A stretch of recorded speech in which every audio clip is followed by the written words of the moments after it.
Excuse me all. Thank you all for coming out. I'm going to go ahead and open this Duncanville Council special meeting for our preliminary budget workshop at 6:04 p.m. And I understand we've not received any public comments for this evening. So on to reports.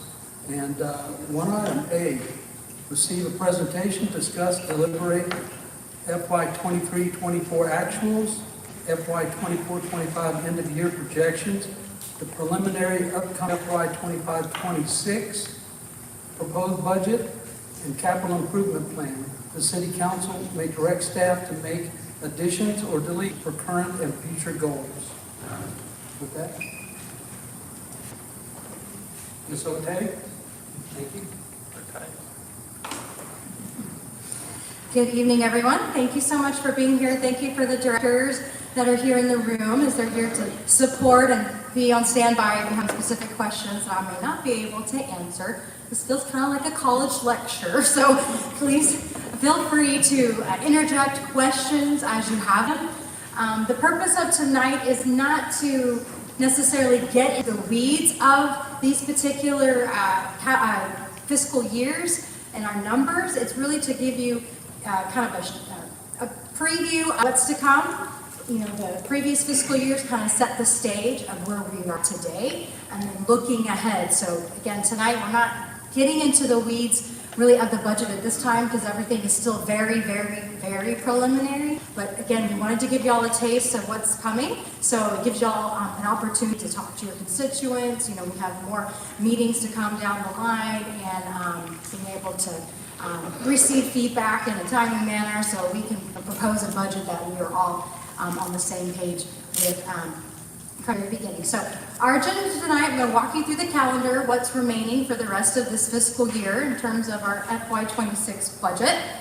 I'll briefly give you a high level of our budget performance, how we ended 24. We had the ACFR, we had that presentation, but just kind of giving more of a visual of some of our major funds.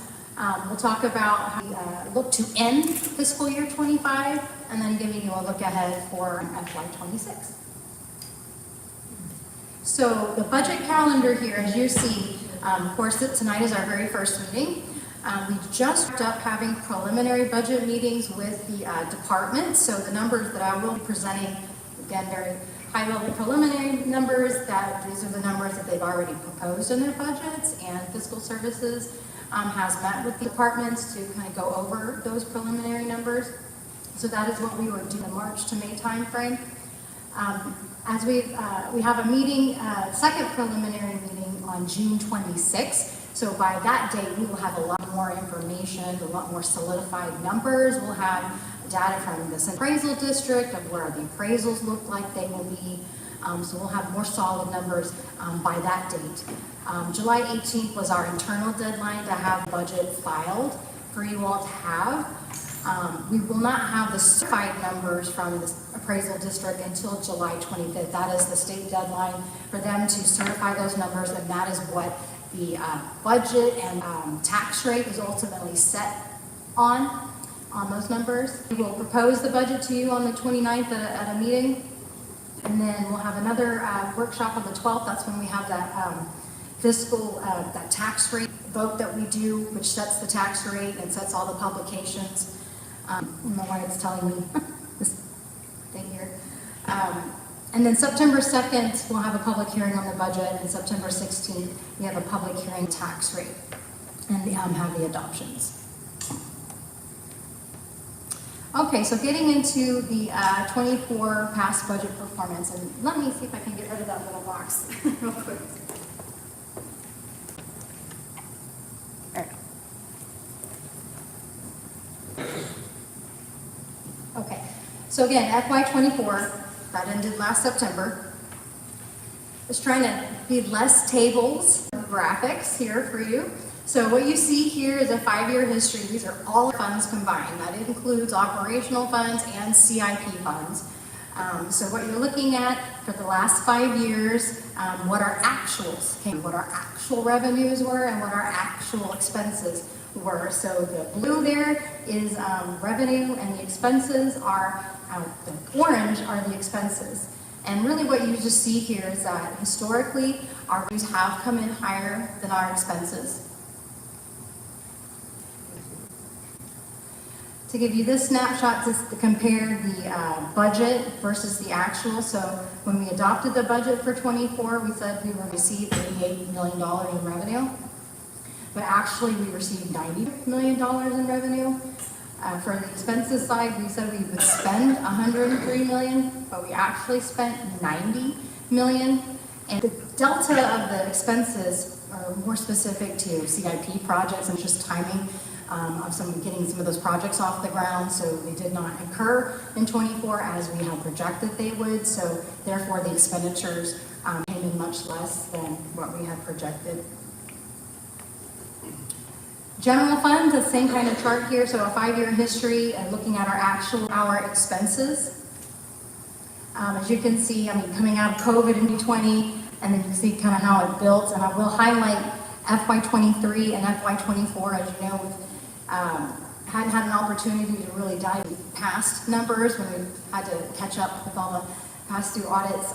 In 23 and in 24, we saw well over 4 to 5% returns on our investments. So for the FY20 year specifically, we had received over $2.9 million in interest income that was given to the, that was allocated to the general fund.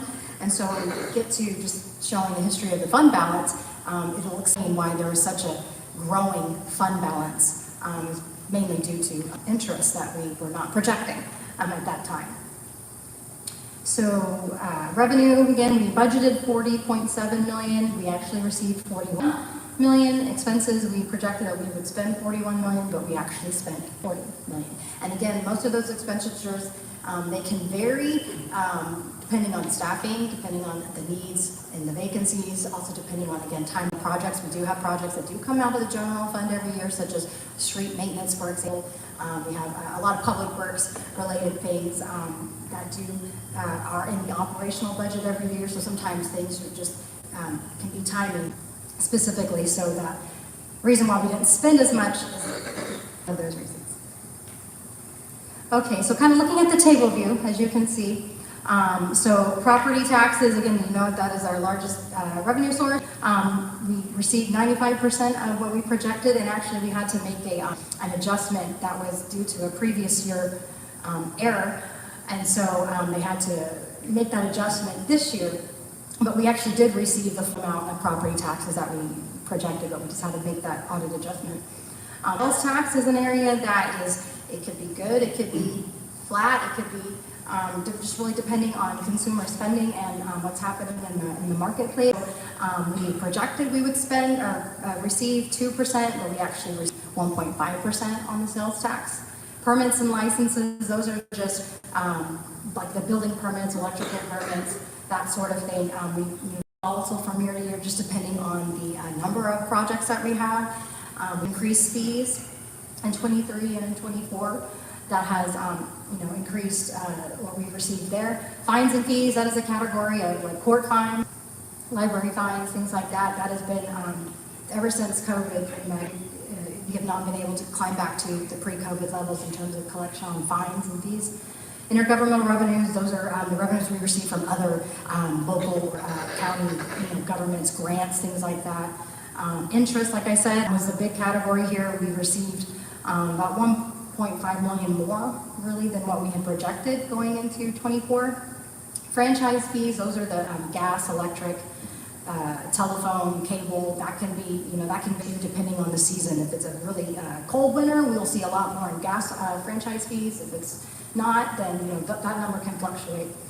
Charges for service, that's EMS collections, that is memberships, facility rentals, things like that. We're starting to see more EMS collections. We did increase those fees back in 24. And then transfers from funds, that comes from other funds like utility funds and funds that we are operating and doing the business on their behalf, an administrative fee that is charged to do the things that we do, such as set agendas and pay their bills and all that sort of thing. And then other sources, that's really those that have a miscellaneous category. Just want to make sure you're aware of what falls in those particular categories. But overall, in '24, our revenue was 2% higher than what our projection was. And I just went over all those bullet points there, so it's just summarizing what I said already. On the expenditure side, the net, we spent two and a quarter less than what we projected. Some of the reasons there, salary and bits, we had a lot of terminations and payouts that we had to do in that fiscal year. The supply materials, that could be a category that can fluctuate again depending on, if we have vacancies, we're not clothing, we don't spend as much on uniforms, for example, or sometimes it's just inventory of what may be needed for the fiscal year or what may not. Contractual and professional services, those are such as, legal fees and the regional partnerships that we have, the Tri-City Animal Shelter, regional dispatch, the jail, those come out of that category. Maintenance and repair services, those can be obviously maintenance of our fleet, maintenance of our grounds, our buildings, things like that. Utilities has increased. Here, we've had a new fire station. We opened up the splash pad. We are now in the old fire station for the park, so we've had to take on some more utilities for those kind of entities. Capital outlay, those are the big things like, for buying a generator or things that become an asset is in that category. And then if we transfer funds out to other funds, so that could be when we transfer to the CIP projects or transfer to like the TIF fund, we have to train property tax.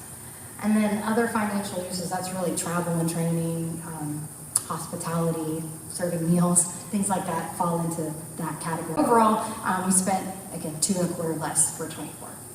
So what does that mean? Again, I already kind of mentioned that.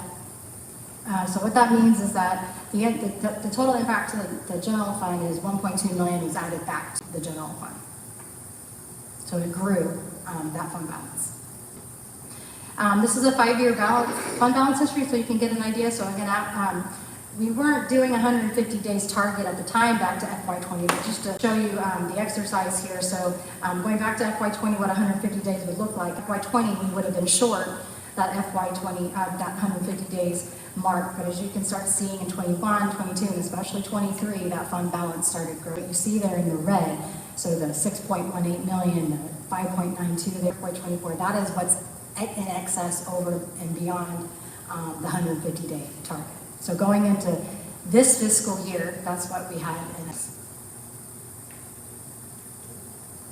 All right, just quickly going over utility fund, as you can see here, again, the same actuals revenue, actuals expenditures there. We've been trending more expenses than revenue slightly in the utility fund. So FY4, we ended the year $378,000. That was more in expenses than revenue, but that was actually less than what was projected for that budget.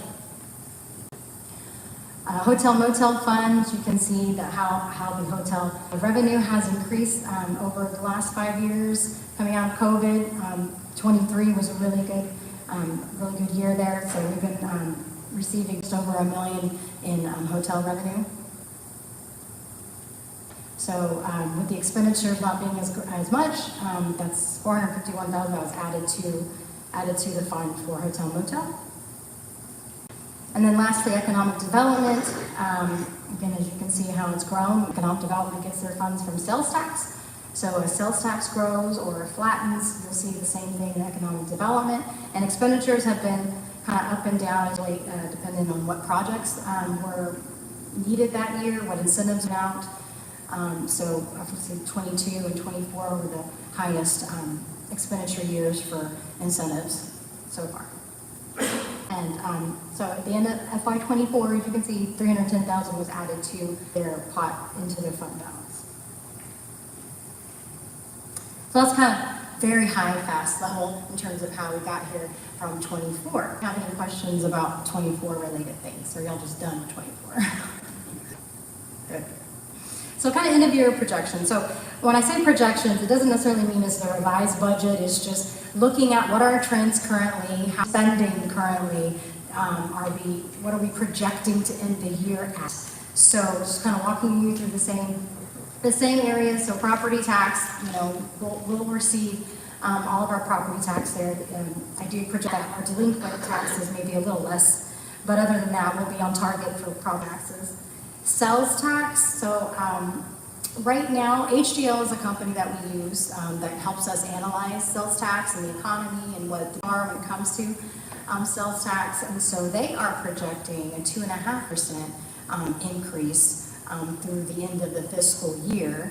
I'd be more comfortable to say it'd be closer to 2%. They're confident that even though there's a lot of uncertainty happening, at the federal level, who knows how that may affect consumers and spending and disposable income, for example, but they project that Texas has a very strong economy. So they're confident in their numbers. So this projection actually is just a percent projection. So it's currently right now we are trending 2% ahead. And so that's what that projection entails. So it increased revenue about 286,000. Again, permits and licenses, projecting that to higher. We do have a major project that is pending, and if it gets approved, then that'll be some significant permit fees that come in. On the fines and fees section, as you remember when we talked about in setting the 5 budget, and we were talking about here's some revenue ideas that we could possibly do that would help balance our budget.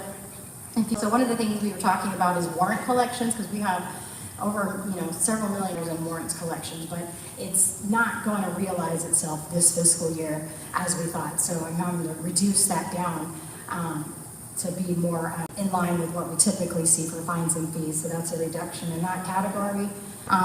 Everything else, charges for service, again, just want to highlight EMS fees because we are trending ahead in that field. As you can see, so these numbers here are year-to-date as of yesterday, so near the end of April. So if anything above, say, 50 to 60%, is trending ahead at this point. Interest is trending ahead, and then charges for services are trending ahead. I think those will come out ahead even beyond our projections. So overall, with these changes, is about a reduction of 16,000 is kind of the projection. Again, I explained all of that already. Okay, so on the expenditure side, now when you do get your budget books and you look at the numbers and you like to compare it between the adopted budget and the new budget, and what is those variances, and why is this so much greater? Please note that there's been a lot of fluctuation this year just because of the different things that's happened. The library, for example, so as you know, that is now a contractual service, so you're going to see a big difference in the library that, the salary and benefits went away, now it's all in contractual services. We've had some other things we've had to do this year with filling vacancies, for example, and had to use a third-party service. We had a vacancy. So there's some things that got moved from there to contractual services. So you're going to see those fluctuations. So what you're seeing here in terms of the projection and the variance is based on the revised budget. For salary, let me go to my notes here. So what we're projecting now, we have some payouts that we don't typically budget for.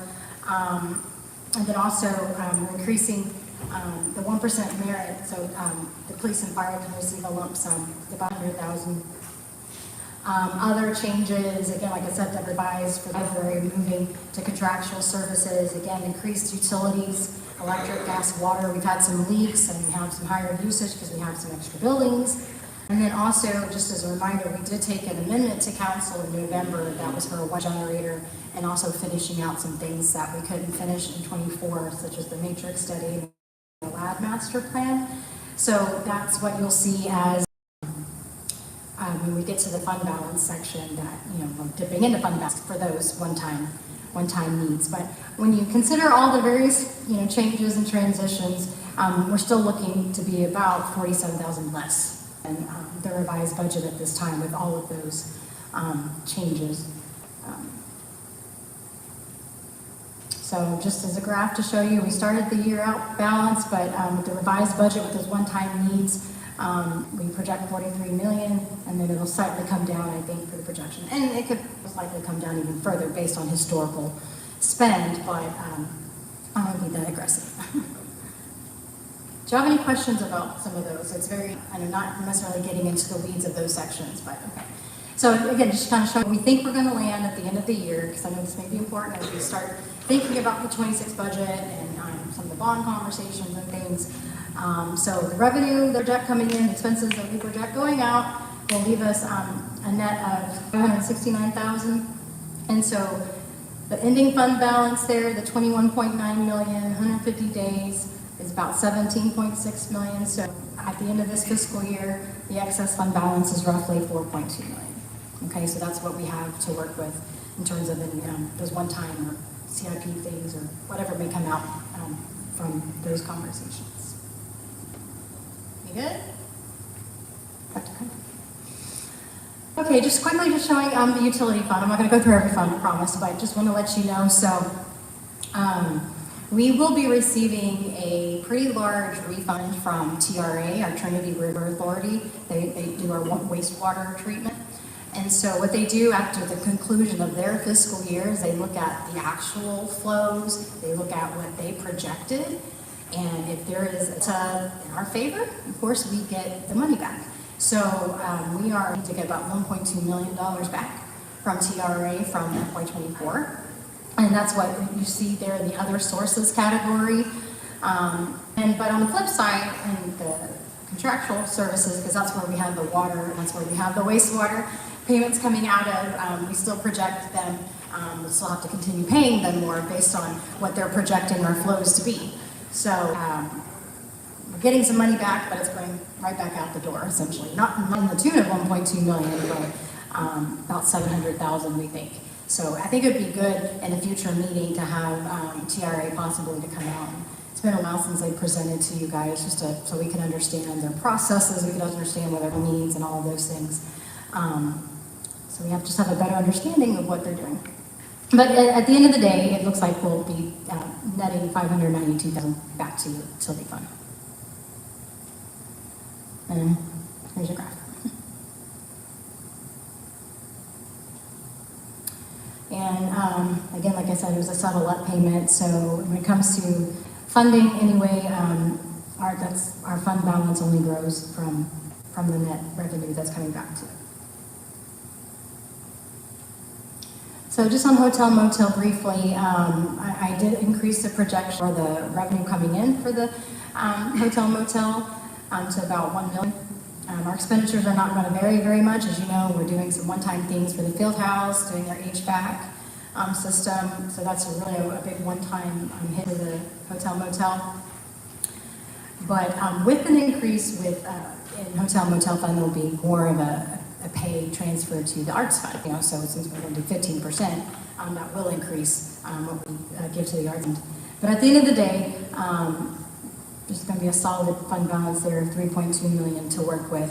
We want to start thinking about maybe what we work with the hotel motel and grants and such. And economic development, again, kind of the same story. Not much has really changed. Just sales tax comes down just a little bit in the projection, and expenses come down just a little bit. Pretty aggressive with the budget and incentives, but historically we have not spent as much as we projected. I will say we will be meeting with the board here pretty soon to kind of go budget and strategies and have a good budget to bring back to you guys with what they want to do with the economic development funds. But again, at the end of the day, after when we think we're going to land, they're going to have about $6 million in the pot to be able to do projects and things with.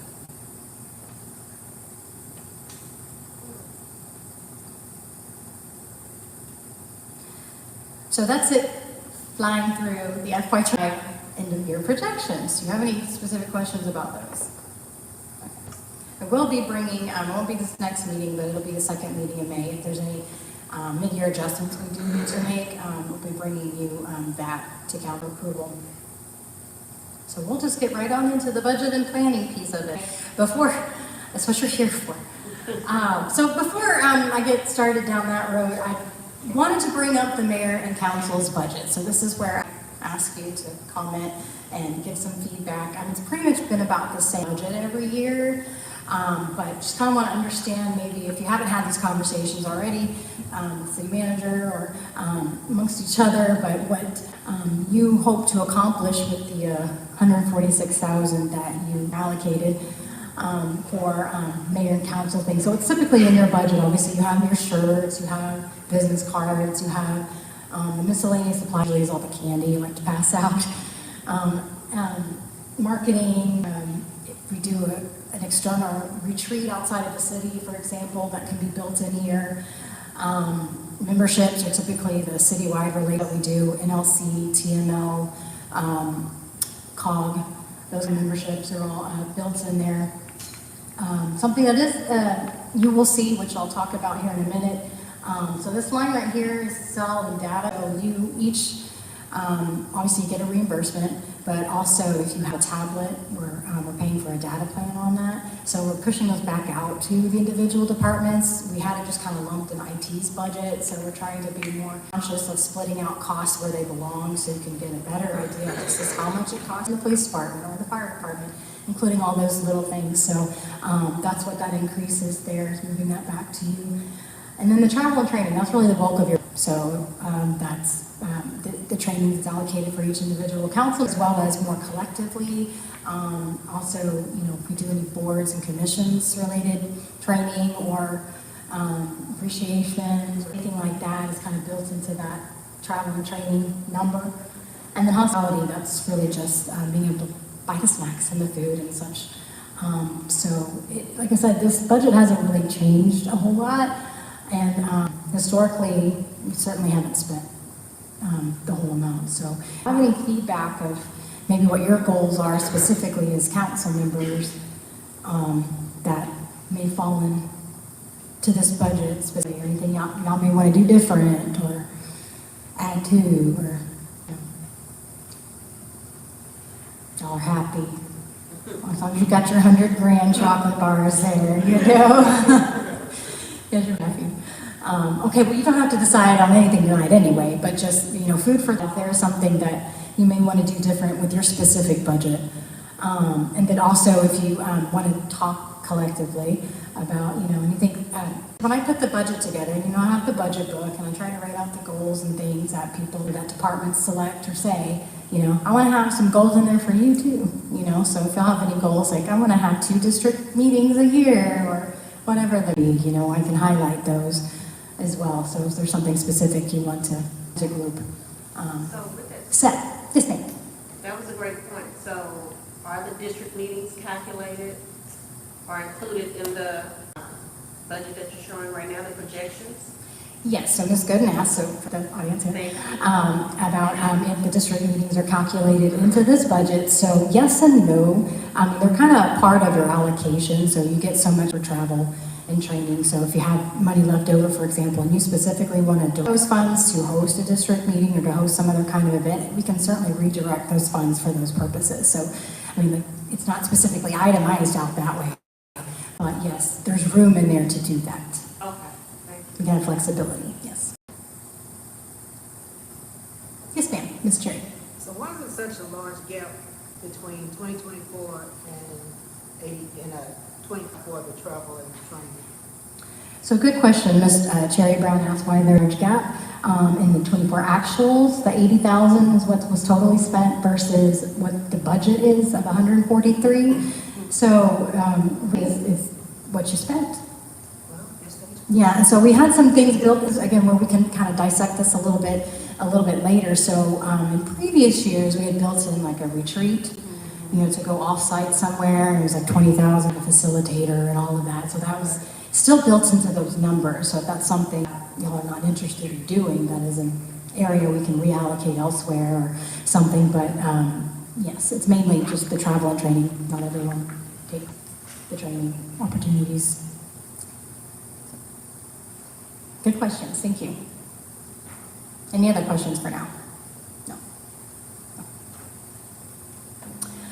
Okay, so here's where we talk about kind of our opportunities and our threats coming up in this coming year. So, opportunities. We have some grants down the pipeline. Ms. Shahad and Mr. Matt, the Public Works Department, team there will be coming to you in the next couple of meetings to talk about these grants that are coming, that we're applying for, that have been awarded. They're going to be mainly project-related, CIP type grants, but they are doing a fabulous job trying to get those. There's some other grant opportunities in other departments, police department, for example. I won't say that until, they've done all of the work there, but we are definitely looking at grants very hard to make sure we're seizing every opportunity that is out. Some other revenue sources, I know there's been conversations. I don't know what the timeline is on this. Mr. Finch can certainly speak to that. We're looking at other opportunities such as public improvement district or something like that. Could be a way to generate revenue. There's some upcoming redevelopment projects, as you may be aware of, that can have an impact on our local economy and sales tax. Obviously, we don't know what that is yet until it happens, but it's exciting to know that these things are on the horizon. And then just some savings initiatives, maybe like an energy audit and things. As you know, our utilities are going up, so we're doing all the things that we can do that can help save us money in electric bills. All the things that you probably get a call. Can I come audit your house? Something like that, but doing a similar thing, with all of our city facilities. So those are just some of the opportunities. We are constantly exploring ideas of how we can save money or how we can earn more revenue. So on the threats or the challenges side, so as you know, economy is with things that are happening, at the federal level, policies that are coming down, the tariffs, and can affect the supply chain. It can increase our costs and services, which includes the costs that we have to pay for services, things like that. Disposable income, I know, might be a problem for our citizens, even us personally. So we just don't, that is a threat that we have to keep, our eyes on, knowing what's maybe happening, because that's going to affect us as well with our expenses. Legislation. There's a continued push for reduced taxes, of course, which is great, but it does reduce our revenue as well. So, to keep the same level of services and programs that our citizens have come to expect, there is a reality there of, when you reduce the revenue, we have to try to figure out how we're going to make up for it. If we can't make up for it from some other revenue source, maybe we have to talk about what programs are you willing with. So that is the reality that we are faced with. And then competition. You've had, conversations about this as well. Competitive pay, for us, and, amongst other cities in the DFW Metroplex, even more so here in the best Southwest, that we're just not able, or we haven't been able to compete with our competitors, and that's really hard when we're trying to compete for the same pool of people, and go down the road, make more, and do less. So that is another kind of reality that we have. And so those are just some of the highlights of what we are challenged with. Okay, so on the preliminary, on the general fund side, I purposely did not break it out in all categories. Don't want you to hold us to it, as again, it is very, very, very preliminary. But based on what we know today and what we think we can reasonably project, so you can see the first column, this is what the revised budget is, the $42.4 million. The preliminary projection at this point is $43.2 million, which is only a 1.7% increase over the revised budget. So that's about $753,000, in additional revenue or new revenue to work with. The bulk of that really is the property tax. It does assume the full 3.5% growth. As you can, we'll go into more detail of some of the expenses. But again, like I said, the reality that we are faced here with the city is the growing needs, but not really the revenue to balance it out. So this budget doesn't assume that full tax rate. On the expenditure side, again, the revised budget's $40 million, but preliminary is $45 million, so that's about 5.5% increase. So that delta is $2.3 million. That's a very large difference. So when you look at it from a net perspective, so net income to expenses, our challenge right now that we have with staff is figuring out how do we, the $2.2 million. How do we come up with $2.2 million, whether, it's different revenue sources or whether it's, we're cutting, going back through the budgets and really cutting through items. So that is our challenge at present. Again, so property tax, like I said, it assumes a full voter approval rate, that's 3.5% growth, and we won't know what our appraised values will be until May, until they start releasing those preliminary data. But if I assumed a 9% growth in appraisal values, because over the last 5 years, that's been the average growth, has been 9%. So I assume that growth, then calculating a tax rate could be about 0.58 cents per $100 valuation. So that number is not going to be the same, in a month or whatever, but just trying to come up with a reasonable number that, again, based on 9%, that would be what a tax rate could look like. And that's including the debt as well. Sales tax, like we talked about, so this budget assumes a flat rate. We are seeing, again, some trends in the positive this year. I don't know if that's going to continue into the next year. HDL, our sales tax assurance company, is confident that at least a modest growth, but again, just kind of some uncertainties. I wouldn't want to be any more aggressive with that projection. Most of our sales generators fall into what's called the retail and the construction category. So we have a lot of stores, and what's doing really, really well when it comes to sales tax really is internet retail. We don't really have a lot of that in our portfolio. So, the brick and mortar stores, as we call it, they're still hanging in there, but the projections for them are not as significant as some other categories. So fines and fees, like I said, we had to reduce the warrant collections piece of it. When you compare it to the adopted budget, that's been taken out. On interest, again, don't know what's going to happen with interest, but interest points have been falling consistently. So I can't expect the same level of income that we've been receiving over the last couple of years when it comes to interest. Mr. Jackson could probably speak more to that, especially when we have our quarter hopefully coming up soon when it comes to where we're at with our investments. But again, that's not something we can rely on. So we're just assuming it flat at this point.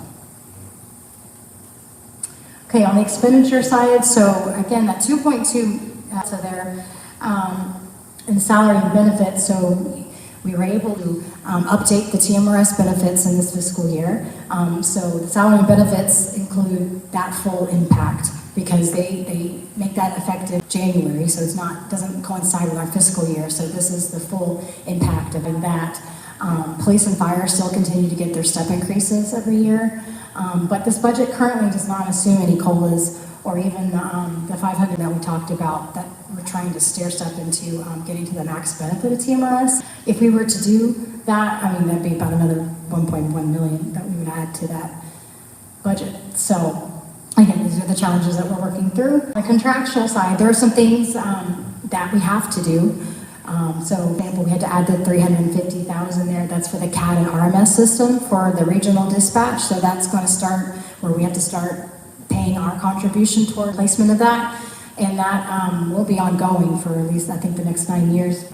Our TML property and liability premiums have increased.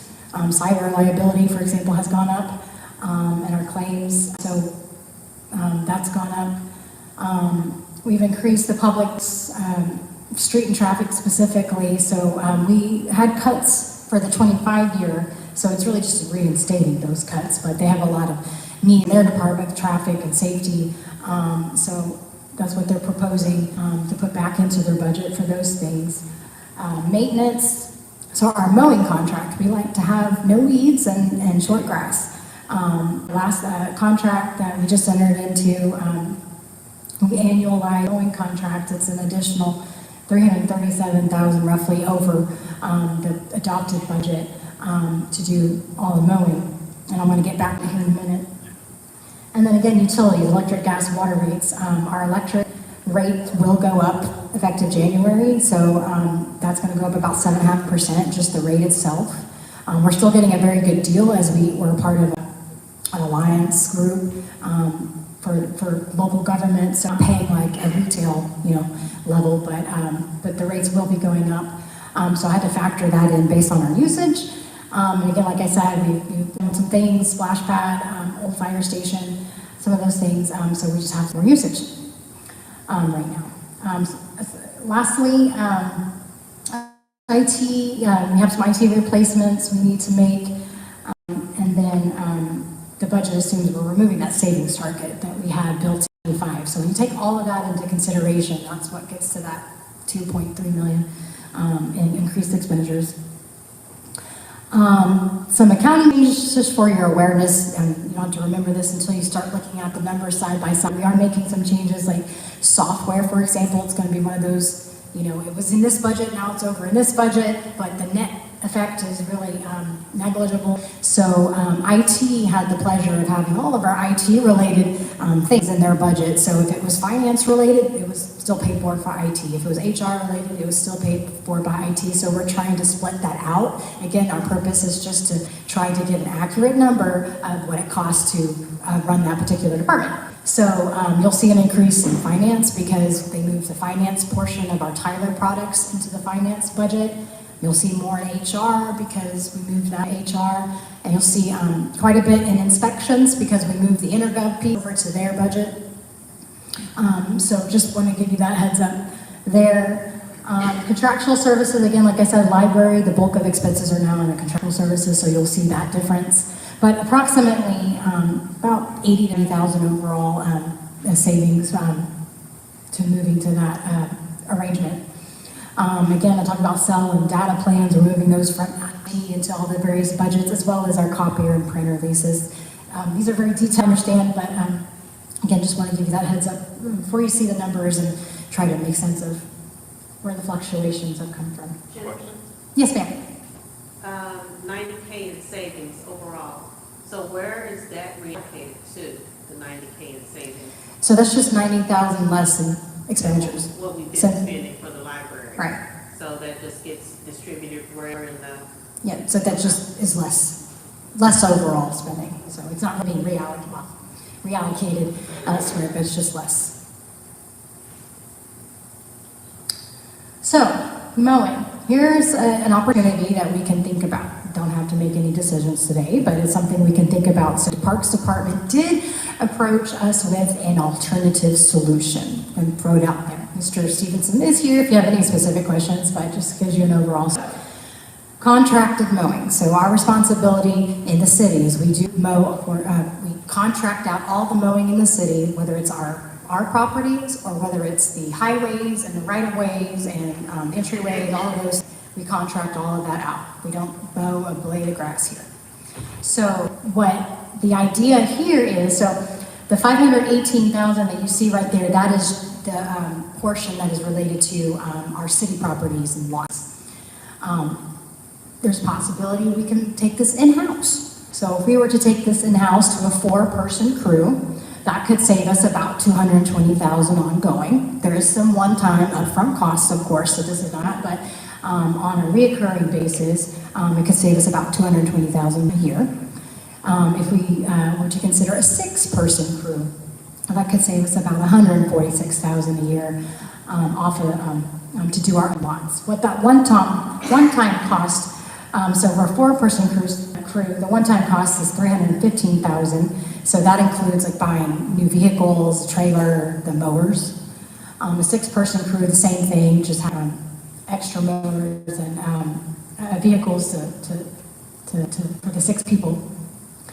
But something to keep in mind with this, so on a contracted mowing, the mowing cycle to do all of our, I'm not talking highways, but just our city lots and properties is about 1 week. So they can get cycle in about 1 week. If we were to do a 4-person crew, it'd be about a 3-week cycle. If we were to do a 6-person crew, it'd be about a 2-week cycle to get through, again, all of the properties.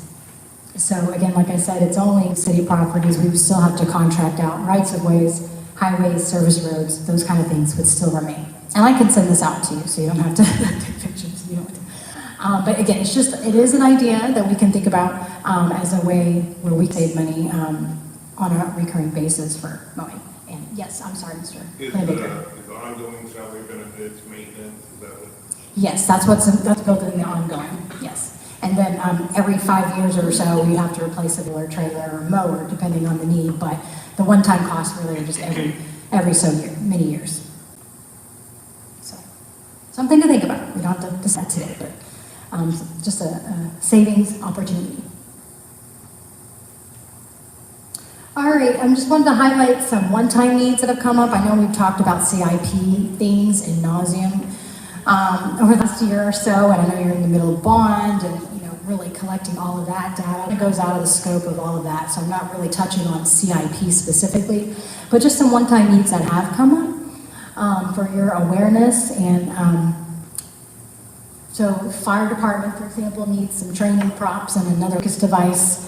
Those are very important for training, and not really sure what the Lucas device does, to be honest, but it's a need. Mr. Chase is back there. You could, oh yes, it's the, thank you. So that's $77,000 for those two pieces of equipment. These are one-time things. Parks and Trails Master Plan, it's time to update that. I believe it's been 9 years since the last master plan was done, so that's about $200,000.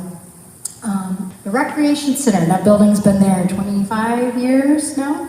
So the gym floors are original to the building. And so they propose two solutions. One, they can resurface the floors, which I'm not sure how many more years, we'd ask the question, but how many more years you'd get out of the floors if we just resurface them, but it would be about half the cost.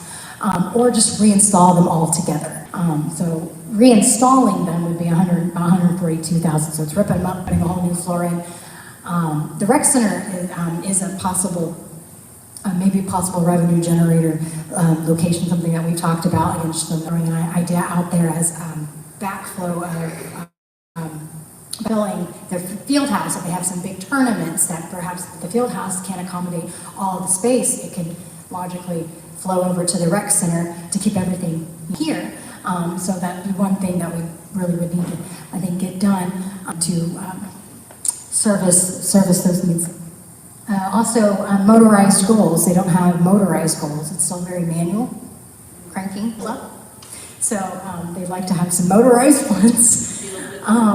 So that's about $49,000. This idea has come up before, but the expansion of the fitness center, tearing out that one room that's right next to the fitness center, tearing out that wall, reflooring and adding strength and cardio equipment. So doing all of that would be about $150,000. The senior center, they want a weight room here. AV equipment, so council chambers, something that's been on our radar to update some AV equipment. I have an asterisk next to this because it could possibly come out of PEG funding that we have, public education broadcasting funds. The ID sign, as you noticed down in the corner, is off. We really need to replace that. So that would be about $50,000 to replace that sign.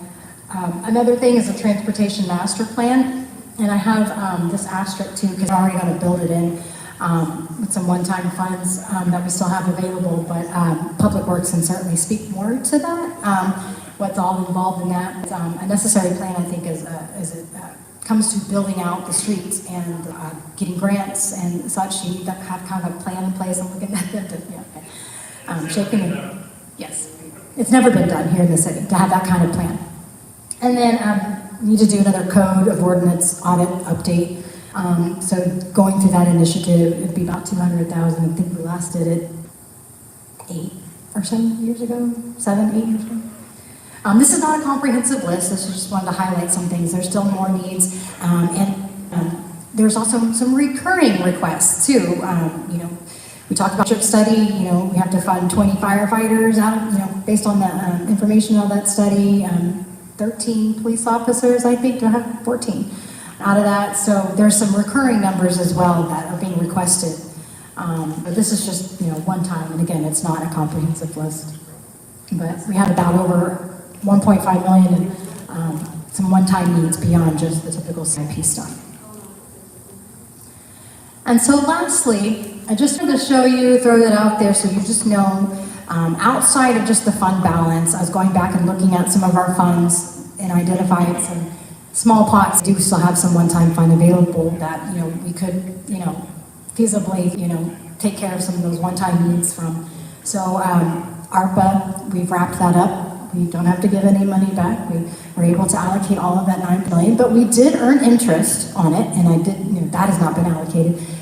But we did earn interest on those funds. So we have about $430,000 still in the fund just from interest that can be used for our governmental purposes. The one-time project fund, that's a fund that we created years ago that we can, general fund monies into for some one-time expenses, so they're not in the general fund, and, if they have a timing concern, crossing fiscal year. So we have some remaining funds left over from previous projects that were never spent, so we have about $624,000 in that fund that can also be used.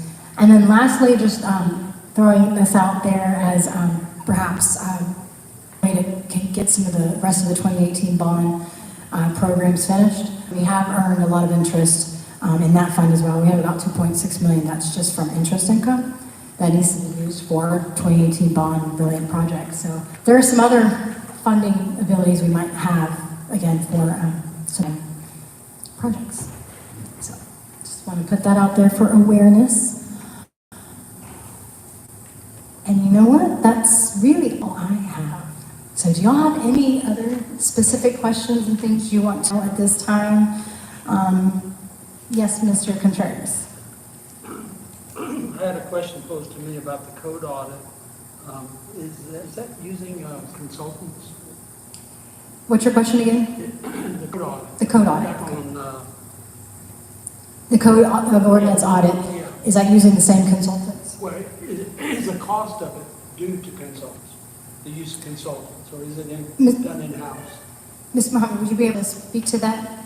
Yeah, this is really a very high-level estimate of what we would be probably needing if we use a consultant, hire a consultant to basically do a hard audit for us, get multiple of those different ordinances, and, just look at a lot of the issues that we're finding with the code of ordinances. Some of them are conflict with each other and things like that, which we are currently working on separately as one item, and, at a time, and it's becoming, so many of them, to where we feel like it's really worthwhile doing a code of it. Okay, thank you.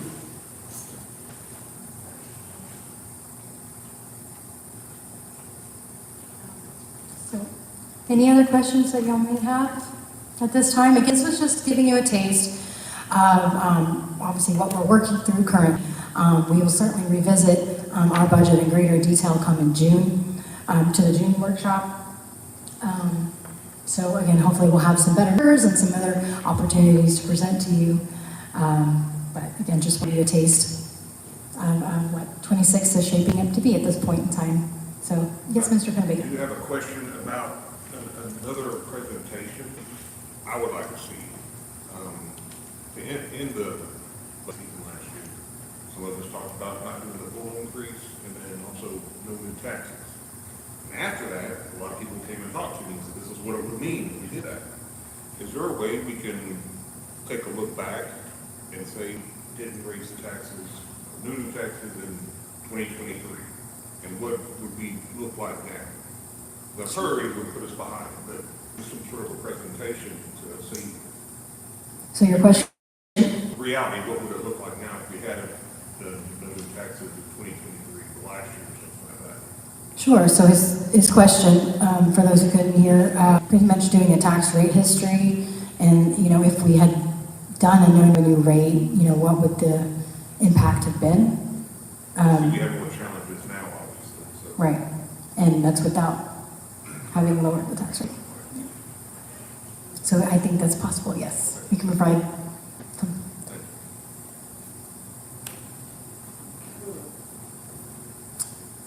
Anything else? I kept it to an ad. So,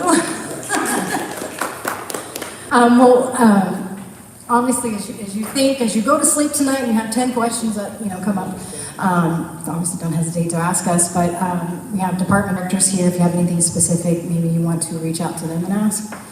While we are here, I certainly appreciate your attendance. Again, come June, we'll have a more thorough conversation and discussion on the budget, so I appreciate your time, so thank you very much. And What about the test? do I get to put the time to, Android time is 7 o'clock.